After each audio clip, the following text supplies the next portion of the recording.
much better way. Did you had that major call yesterday with President Putin of Yeah. Russia. President Zelensky responded today basically saying any agreements they won't accept unless they're made with Ukraine. Will Ukraine have a seat at that table for those negotiations? Of course they would. I mean, they're part of it. We would have Ukraine, we would have Russia, and we'll have other people involved too.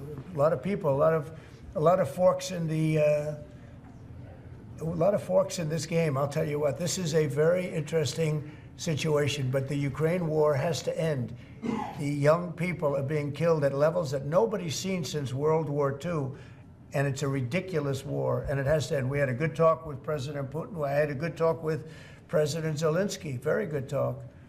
And somebody said, oh, I should have called Zelensky first. I don't think so. I mean, we have to find out whether or not Russia wants to make a deal. I know that Zelensky wants to make a deal because he told me that. But I now know that Russia wants to make a deal. Did you ask Secretary Hegseth to walk back his comments yesterday saying Ukraine won't join NATO and won't go back to pre-2014 borders because those are bargaining chips you could use? No, I didn't. Somebody told me to, but I thought his comments were good yesterday, and they're probably good today. They're a little bit softer, perhaps, but I thought his comments from yesterday. I thought his comments yesterday were pretty accurate.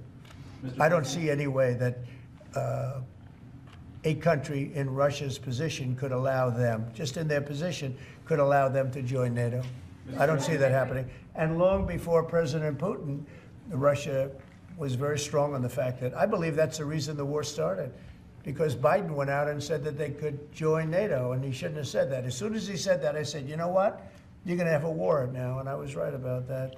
This is a war that would have never happened if I were president. But you don't think it's President Biden's fault, not President Putin? I mean, he's the one. I think Biden is incompetent, and I think when he said that they could join NATO, I thought that was a very stupid thing to say.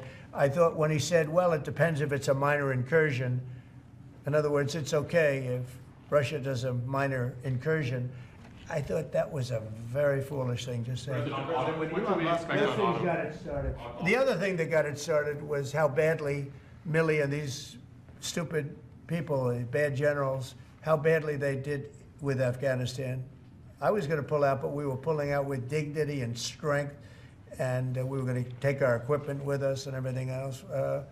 They are, I mean, what they're doing is, what they did with that, I think Putin looked at that mess and he said, wow, this is a great time, I'm going to go in. But what the Americans said, I'm not blaming Americans, but I will say what they said had a big influence on his deciding to go in. Yeah. When Elon Musk met with